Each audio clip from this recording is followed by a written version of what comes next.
All right, welcome to our second game of the evening in Living Dead House. Living Dead House delivers a pulse-pounding, classic arcade experience. Battle through waves of the undead solo or team up with a friend. I will note we only got the one code, and also, Local multiplayer. yeah. Anyway, use an arsenal of weapons and survival items to outlast the night. Will you escape alive and claim your top spot on the leaderboard? Right, so this is another game provided to us by our friends over at Flynn's Arcade. Um, they definitely have a type. Mm-hmm. Anyway, so over to Pettyfan for the details. So yeah, this is one of those, it's a very arcadey game where you need to survive the zombies. One hit and you die, and movement is very clunky. I was not a Yeah, big fan of this one. ironically, that makes this one of their more accurate early '80s arcade endeavors. Mm, I'm not saying that's good. I'm just saying when I think of early '80s arcades, I think of Clunk. mm. Um, but yeah, overall the gameplay loop is very simple. Yep. I don't even think there's much in the way of like actual progression per se. Basically, you go until dawn to complete the level, and then Minecraft style, when the sun comes up, the zombies burn up, and you move to the next night. Um, the zombies, you see the various windows and doors. The zombies can break in through there. Um, and you can also board them up to make it a little harder for the zombies to get in. You can't use a weapon when you jump, so if you accidentally do a poorly timed jump, then I guess you're gonna die. It is very arcadey. There's a lot of like Pac-Man style. You can pop between, from one door to another. Sometimes the zombies do just get stuck on one side, which is a thing. Um, yeah, there honestly isn't a whole lot here going on. Oh yeah, and by the way, those bear trap things, they can kill you too.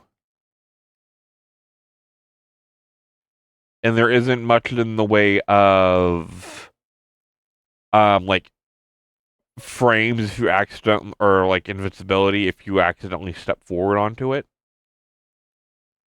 So honestly, your character doesn't have a whole lot in the way of like invincibility frames regardless, which is kind of weird in these type of games unless it's actually designed for a proper arcade. Because usually something like that, you know, they would be intending to eat your quarters. Well, this one you can set it to have unlimited continues, so there isn't really a whole reason for it to be this kind of funky. I guess if you trying for the leaderboard. Well, and I don't even know if there's an online leaderboard or if it's just Oh, offline good only. point. If this is, back in the day of Polaroids, email your Polaroid to the gaming magazine. I mean, I guess you could use it as an actual arcade. Yeah.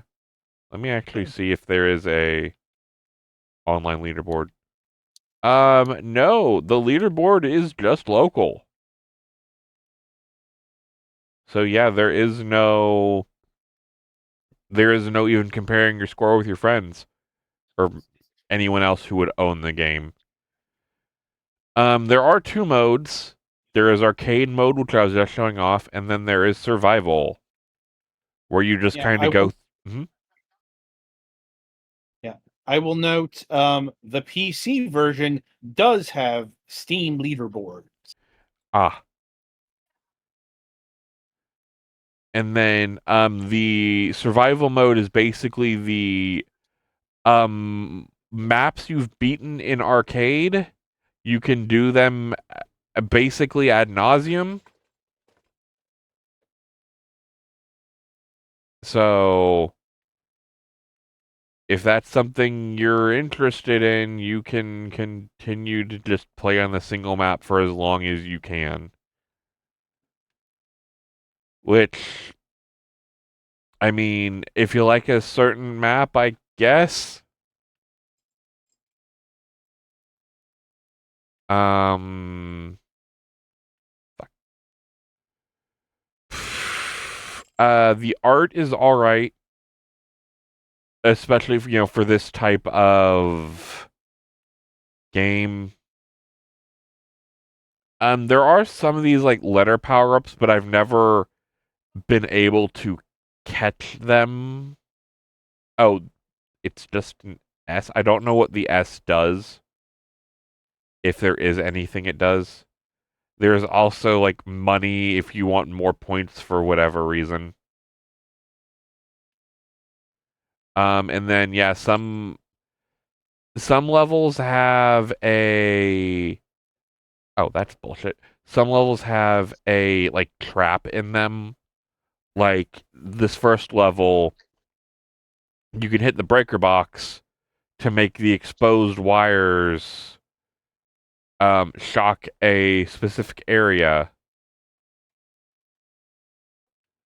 and that'll kill those zombies there, and you can use that to get more points and stuff. The various weapons are a shotgun. You can get a boards to board up the windows that have already been opened. The bear trap, and I believe there's also the axe. And I don't know if there are other weapons that you get later. But honestly, that's really kind of all you need.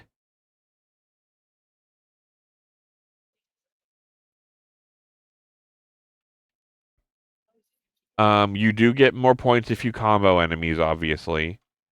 And then there are some enemies that they don't die. So that's real weird. Like I get the make it harder thing, but at the same time kind of dumb on their part. Music is what you would expect from an arcade style affair. And yeah, that's kind of it. Uh, the CRT filter thing that they have can be turned off. Honestly, this isn't the worst. The only thing I kind of wish is they take the shadowing off on the outside. But other than that, it's fine. And you can also have it in black and white if that was your jam back in the day. Or you can have both black and white and CRT filters. You can adjust your audio and